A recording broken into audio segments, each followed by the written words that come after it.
ఏ పెడత మొహం, అది నేను పంపలేదే, మా ఫ్రెండ్ పంపాడు. ఓహో, అదే నేను డేట్కి వేస్తానంటే నేనే పంపే అనేవాడివి కదా. నీలాంటి క్రాక్తో ఎవరి డేట్కి వస్తాడే?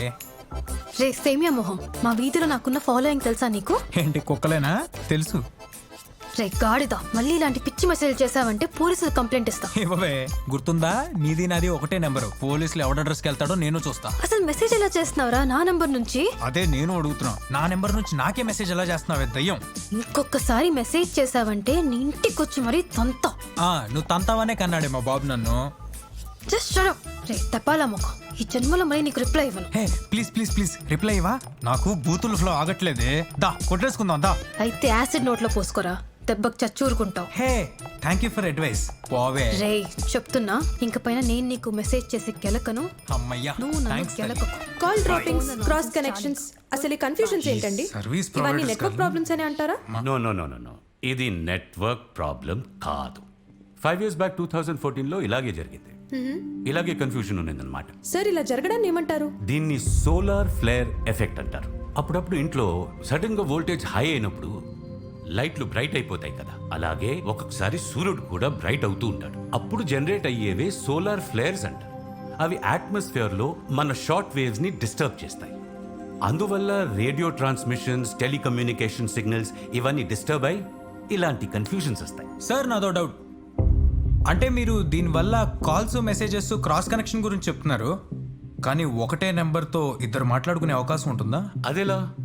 నంబర్ సర్వీస్ ప్రొవైడర్సే కదా ఇచ్చేది. వాళ్ళని అడిగాను సార్, వాళ్ళకి ఏం తెలియదు అంటున్నారు. బహుశా వాళ్ళు కూడా తెలియకపోవచ్చు.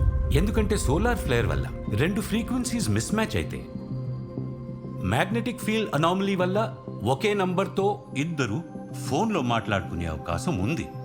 But that's a very very very rare case. Sir ఇది సైన్స్ అంటారా లేదంటే ఏదైనా సూపర్ న్యాచురల్ పవరా? ప్రపంచంలో ఇప్పటి వరకు డెవలప్ అయిన సైన్స్ ఒక క్యాండిల్ లైట్ చుట్టూ ఉండే వెలుగంత మాత్రమే. ఆ కాంతి వెనుకుండే అనంతమైన చీకట్లో మనం తెలుసుకోవాల్సిన రహస్యాలు చాలా ఉన్నాయి. చూద్దాం ఏది ఎంతవరకు తెలుసుకోగలము. మనం తెలుసుకున్నా మనకు అర్థం కాని ఎన్నో విషయాలుంటాయి రామాయణంలో. హలో, హాస్పిటల్ నుంచి వచ్చి ఒక్క పూట కూడా అవ్వలేదు, అప్పుడే మొదలెట్టేసావా నీ రామాయణం? రామ రామ అనుకుంటూ పోతే బొందులో కైలాసం పోయినట్టేనే. వైజాగ్ టికెట్ కొనుక్కొని బాంబే ట్రైన్ ఎక్కినట్టుంది. రామ రామ అనుకుంటే కైలాసానికి ఎలా వెళ్తావే? కైలాసానికి వెళ్ళాలంటే శివ శివ అనాలి, అది కూడా తెలీదా? నాకు తెలుసులేవే, నేను నేర్పిన పురాణాలు నాకే నేర్పుతున్నావటే.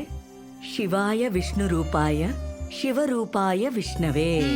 అదిరా మ్యాటరు.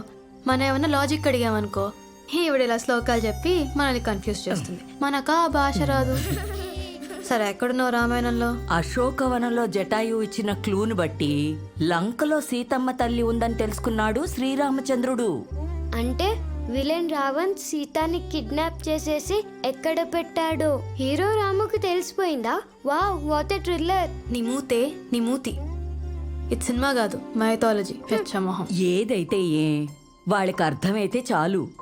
సీతమ్మ తల్లి రాములు వారి గురించి ఆలోచిస్తూ బాధపడుతుంది. ఏమైంది?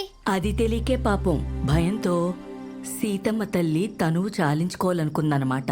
అంటే సూసైడ్ చేసుకోవాలనుకున్నాను. నువ్వా? కాదు, సీత. మరెవరు సేవ్ చేశారు?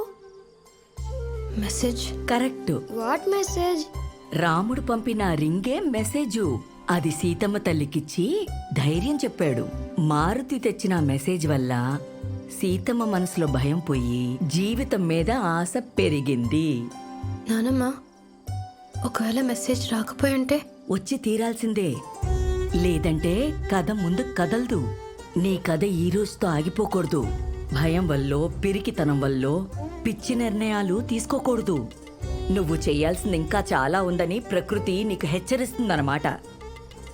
అయినా తల్లి, సీతమ్మ లేకుండా రామాయణం ఎలా ఉంటుందే? నాకు మందు పోసేసి చిన్నపిల్లని చేసి నువ్వు చెప్పే బొమ్మడే కదండి నమ్ముతున్నా పోరా. అది కాదు బాబాయ్, మెసేజ్ కూడా వచ్చింది చూడు. సైబర్ వాళ్ళతో కూడా చెక్ చేయించాను బాబాయ్. ఆడు చెప్పిన మాటలేం వినకు. ఒకవేళ నువ్వు విన్నావు అనుకో, దొంగ నీ చైర్లో కూర్చోబెట్టి నువ్వు జైల్లో కూర్చుంటావు. అనవసరంగా ఉద్యోగం పోద్ది. అది కాదురా, నాన్న జస్ట్ సెకండ్. బాబాయ్ కాదు, మెసేజ్ చూసేళ్ళు. నువ్వు ఉన్న పెద్ద పీకిది నిజమ్మా. రివర్స్ అయ్యేసరికి మూసుకుని కూర్చుంది. నిజమా? ఆ. కూర్చుందా? ఆ. ఓ పని చెయ్యి, దానికి కూడా పెగబెట్టించి చెప్పి పడుకుంటది. ఇంకొక మాట మాట్లాడేవంటే నీ పేరు ఆ వెన్నెల పేరు రాసేసి ఈ మందులు విషం కలిపి తాగి చచ్చిపోతాను అమ్మా, అంతే. నేను అసలు- ఒక్క నిమిషం ఆగు. డేయ్, నన్ను వదిలేరా బాబు, నేను ఇంటికి వెళ్ళిపోతాను. అమ్మ డ్రంక్ అండ్ డ్రైవ్ ఉంటుంది, నడుచుకుంటూ వెళ్ళిపోతాను. ఇడప్ప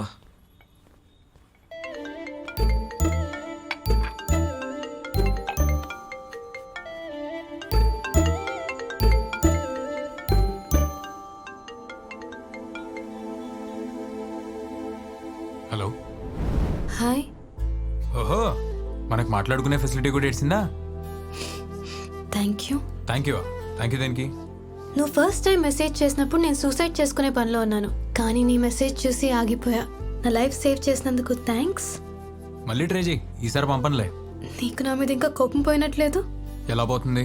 నేను కూడా బిల్డింగ్ మీద నుంచి దూకేద్దాం అనుకున్నప్పుడేగా నువ్వు మెసేజ్ పంపి డిస్టర్బ్ చేసావు. ఓ, నేను నీకు హెల్ప్ చేశానా? మొన్న థ్యాంక్స్ నాకు తిరిగిచ్చే. నేను పోతే దినం భోజనం పెట్టే దిక్కు కూడా లేదు నాకు, సో నో థ్యాంక్స్. అయ్యో, నాకు ఇప్పుడిప్పుడే అర్థం అవుతుంది సూర్య. మనం చనిపోయి ఆ బాధను చంపేస్తాం అనుకుంటాం కానీ ఇంకో నలుగురికి పంచిపోతాం అంతే. టెంపరీ ప్రాబ్లమ్స్కి సూసైడ్ పర్మనెంట్ సొల్యూషన్ కాదనిపిస్తుంది సూర్య.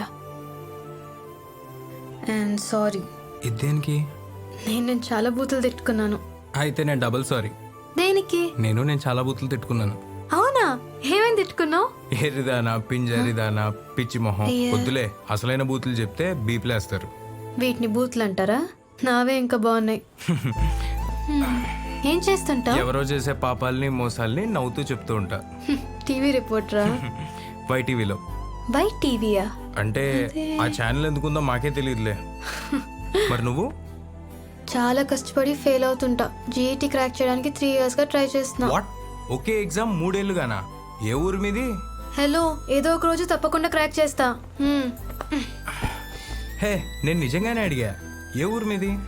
దేనికి? అంటే మనం ఎంత దూరంలో ఉన్నాము అని. నాకు దగ్గర ఈ ఆలోచన ఏమి లేదే. మనం కలవకపోయినా మన ఊర్లు కలవచ్చు కదా. హైదరాబాద్ నాది. హైదరాబాద్ నాది కాదు కానీ నేను హైదరాబాద్లో ఉంటా. మస్తు కామెడీ చేస్తావు నువ్వు. థ్యాంక్స్. థు. అయినా నేను సూసైడ్ చేసుకుందాం అనే టైంకి నీ మెసేజ్ నాకు రావడం, నువ్వు సూసైడ్ చేసుకుందాం అనే టైంకి నా మెసేజ్ నీకు రావడం, అది ఒకే నెంబర్తో. ఇదంతా మనకెందుకు జరుగుతుందంటావు? ఏమో, లైఫ్ మనకు ఒక ఛాన్స్ ఇచ్చిందేమో. మనం కూడా లైఫ్కు ఛాన్స్ ఇచ్చి చూడొచ్చుగా. ఏమంటావు? ఉన్నావా? ఉంటాను.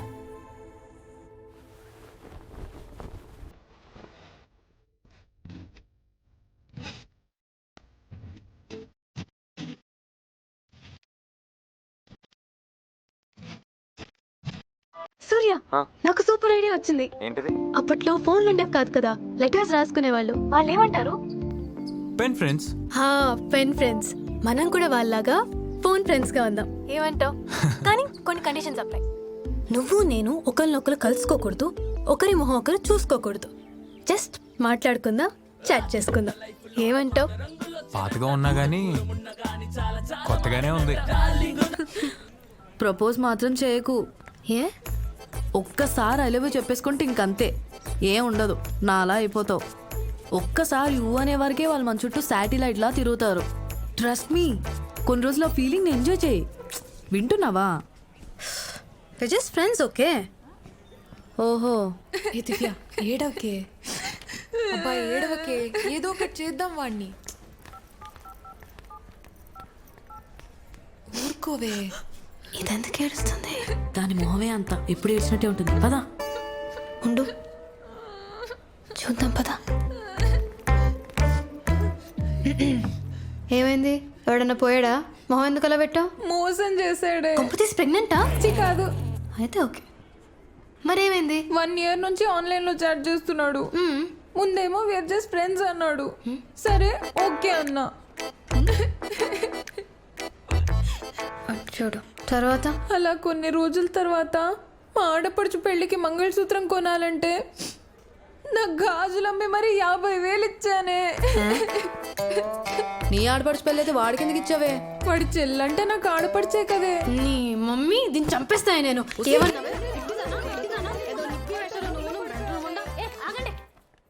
కనీసం వాడు ఎలా ఉంటాడో తెలుసా నీకు? కానీ డబ్బు మాత్రం వాడి అకౌంట్లో వేసేసావు. నీ పిచ్చ. అయినా ఈ ఊరు పేరు మొహం తెలియకుండా ఈ చాటింగ్లు ఏంటో, ఫ్రెండ్షిప్లు ఏంటో, లవ్లే.